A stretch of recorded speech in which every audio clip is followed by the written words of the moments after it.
There was always this extraordinary energy around him, and often it would pull you inwards in a very profound way. And his interactions with people were just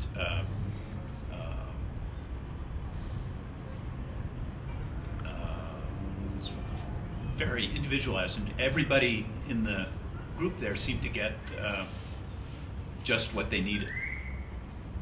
And as far as teaching, he would tell people things, but they were often very individual, and sometimes you wouldn't understand what he was talking about until often years later. And then it was, oh yeah. Or something would happen that he had talked to you about that you realized he hadn't been talking about then, he was talking about now. When we were first there particularly,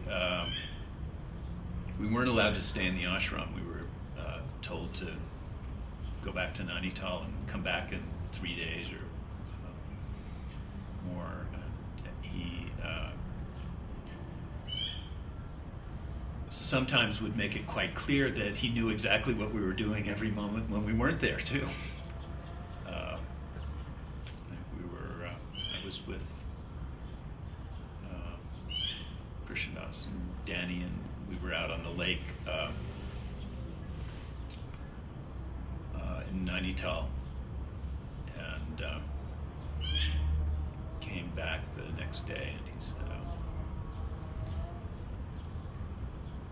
yesterday you were boating?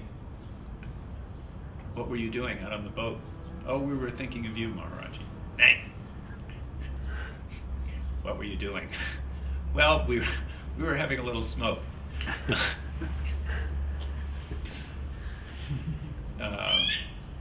And then there would be a whole leela over whether we should be smoking or not, or this or that. And other times it was like, oh, you were in the bazaar. What were you doing? You were looking at pictures of me. And we had been, in some photo walla in Nainital, picking out pictures of Maharaji the night before. And there was no, nobody's intelligence was that good.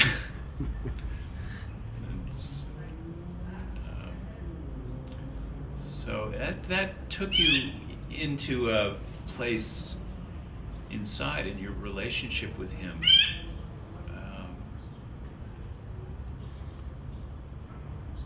It became more and more internalized in a way that it was clear that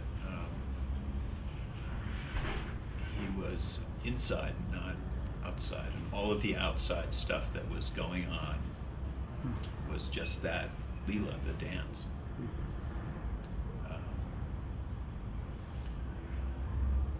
And there were, I think everybody experienced personal moments. I remember one time sitting there, and it was after there had been some dialogue or interchange, and suddenly there were, maybe 30 or 40 people sitting around him, and it was utter silence, just for a moment. And he was looking around at people, and I was feeling so much love, more love than I had ever experienced from my parents or girlfriend or any relationship that I could remember. And I looked around, and he was looking around at people, and I realized everybody was feeling the same thing. And it was kind of like sunshine. It was just radiating out from him. And it wasn't personal. Yet I felt like he loved me more than anything I had ever experienced before. And I think that was, there are a lot of stories about miracles and this and that, but for me that was the the honey that attracted the bees.